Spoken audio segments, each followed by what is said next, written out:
Assalamualaikum and how are you? Bertamu di rumah orang, ya. Menjadi kebiasaan kita hidup di dalam masyarakat, kita akan jumpa orang, ziarah orang, dan orang juga akan datang ke tempat kita, ya. Jadi rumah orang itu bukan rumah kita, ya. Walaupun orang kata rumah anak, rumah ente, buatlah macam rumah sendiri, tapi bukan disuruh alihkan itu dan ini, ya. Allah SWT berfirman dalam surah An-Nur, wahai orang-orang beriman, janganlah kamu memasuki rumah yang bukan rumah kamu sebelum meminta izin dan memberi salam.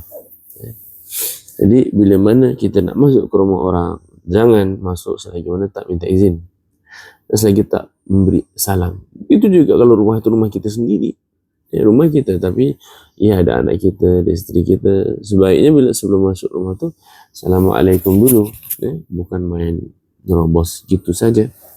Ibu yang dirahmati Allah, kita nak kongsi malam ini 3 adab, ya, ataupun 5 adab bila mana bertamu di rumah orang. Yang pertama ialah meminta izin sebelum datang, ya. Ini rumah orang, bukan rumah kita, ya. Rumah orang lain, walaupun dia itu adik-beradik kita yang kita rapat dengan dia, sebelum datang ke rumah dia minta izin dulu. Assalamualaikum, boleh saya datang rumah ente? Yang aku nak datang je lah. Kenapa aku ada benda nak cakap dengan kau? Minta izin sebelum datang, bukan saja datang saja. Datang saja. Kalau orang tak sedia untuk terima kita, waktu itu kita akan rasa kecil hati, bergaduh dan lain-lainnya. Yang kedua, bila mana kita datang ke rumah orang, ialah memberi salam dan memperkenalkan diri. Memperkenalkan, Ustaz, dia dah kenal saya. Ya, dia kenal, tapi dia tak kenal tujuan. Mungkin dia kenal kita, tapi dia tak kenal apa tujuan kita datang. Saya datang ni sebenarnya nak silaturahmi.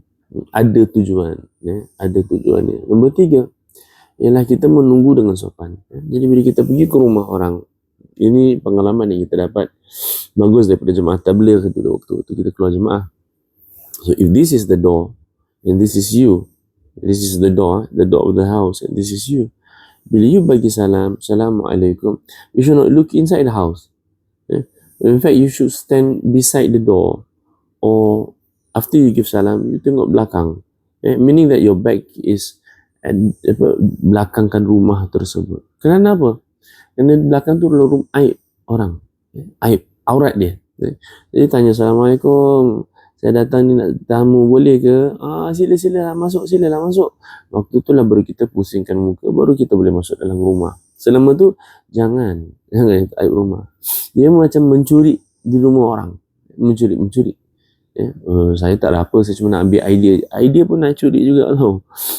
Nombor tiga, menunggu dengan sopan. Jadi pertama, kita minta izin sebelum datang, jangan terus datang. Nombor 2, kita memberi salam dan bagi tahu tujuan. Nombor 3 ialah kita menunggu dengan sopan. Itu cukuplah 3, insya-Allah saya kongsi di sesi yang akan datang. Assalamualaikum.